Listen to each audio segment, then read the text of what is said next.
Comment Royal Canin a réagi face à la cruauté envers les canards. Ou créer un espace virtuel pour rendre hommage à vos compagnons disparus. Et 2 espèces qui seraient menacées par la construction d'une route en France, c'est au programme aujourd'hui. Bonjour et bienvenue dans ce nouveau format de votre revue d'actualité quotidienne consacrée à la cause animale, la marche des innocents. On commence cette revue par une révélation qui a choqué beaucoup de monde sur le réseau dernièrement.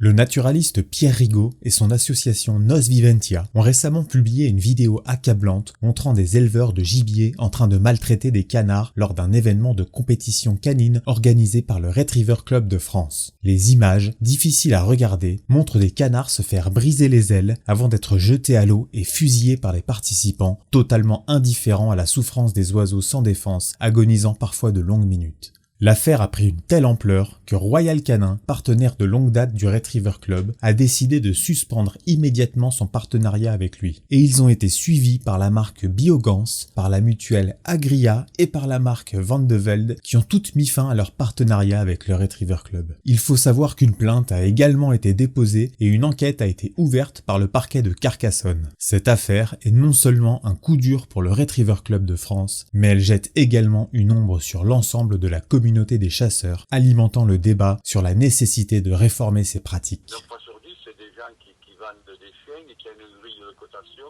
Plus votre chien a de points à la grille de cotation, mieux vous le vendez, quoi.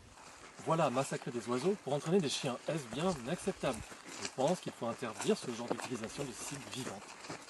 Un grand merci à Pierre Rigaud et à son association Nos Viventia pour leur travail. Si vous souhaitez les soutenir, je vous laisse toutes les infos en description. Après cette révélation choc, changeons de ton pour un sujet qui touche le cœur. La fondation 30 millions d'amis lance en mémoire de monami.fr un espace virtuel pour la Toussaint. Ce site permet aux propriétaires d'animaux disparus de leur rendre hommage en créant une page dédiée. Réa Hutin, présidente de la fondation, souligne que cet espace aide à surmonter le chagrin et a déjà reçu près d'1 millier d'hommages. Il existe également depuis 2005 les sites Cimetière pour chats et Cimetière pour chiens qui comptabilisent à eux deux près de 10 000 animaux avec une communauté sensible et pleine de petites attentions pour nos compagnons disparus. Si vous souhaitez en savoir plus, je vous laisse les liens en description. Et n'oubliez pas de profiter avec vos proches de ce jour comme si c'était le dernier. De l'émotion à l'action avec une nouvelle victoire pour la biodiversité en France. Les tribunaux administratifs de Bordeaux et Châlons-en-Champagne ont suspendu les arrêtés préfectoraux autorisant la chasse traditionnelle de milliers d'oiseaux dans le sud-ouest du pays.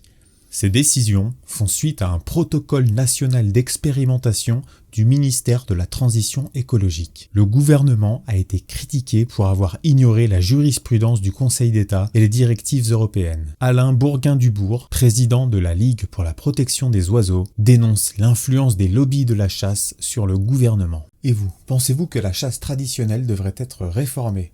Dites-le nous en commentaire. De la France à l'Antarctique, la cause animale est un combat global. Voyons ce qui se passe à l'autre bout du monde.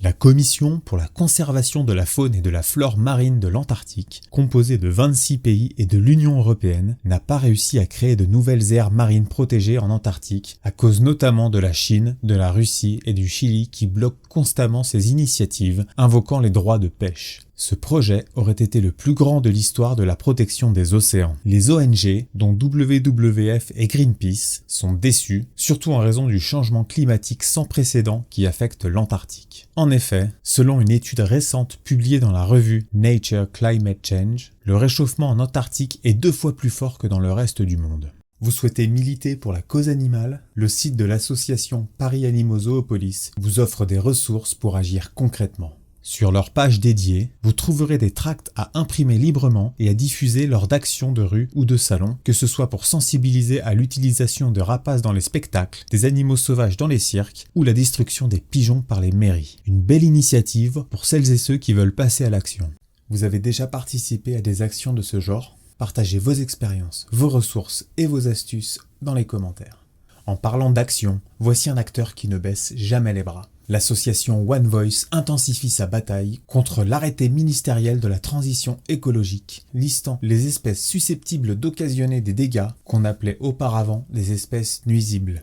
Publié le 4 août 2023, cet arrêté autorise le piégeage et l'abattage d'animaux comme les renards, les belettes, les corneilles et les geais, même hors période de chasse. One Voice a déjà saisi le Conseil d'État et organise des actions dans plusieurs villes françaises pour sensibiliser le public. Selon un sondage récent, 71% des Français sont contre ce genre de piégeage. L'association demande l'annulation totale de cet arrêté, jugé cynique et destructeur pour la biodiversité. Restons dans le domaine juridique, mais cette fois avec une affaire qui pourrait coûter cher à un département français. Sea Shepherd France attaque le département des Landes en justice pour destruction illégale d'espèces protégées. Le site de Tarnos, sur lequel une route est en construction, abrite 2 espèces menacées. Le lézard osselet, le plus grand lézard d'Europe, et le Pelobate cultripède, un crapaud rare. Malgré les alertes sur ce désastre, une dérogation a tout de même été accordée par la préfecture des Landes. Sea Shepherd a donc déposé une plainte pénale avec une amende potentielle de 750 000 € pour le département.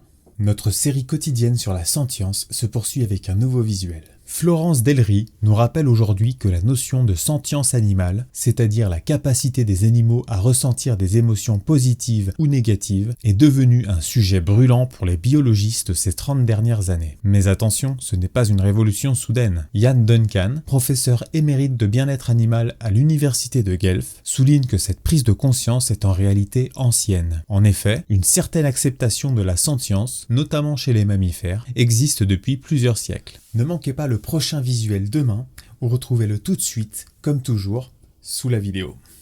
Et on termine cette revue d'actualité par la belle image du jour.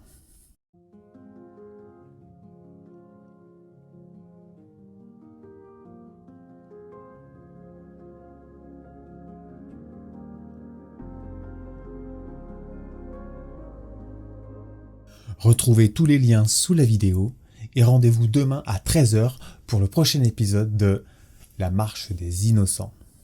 Si cette vidéo vous a plu, pensez à la partager, à commenter et si ce n'est pas déjà fait, à vous abonner.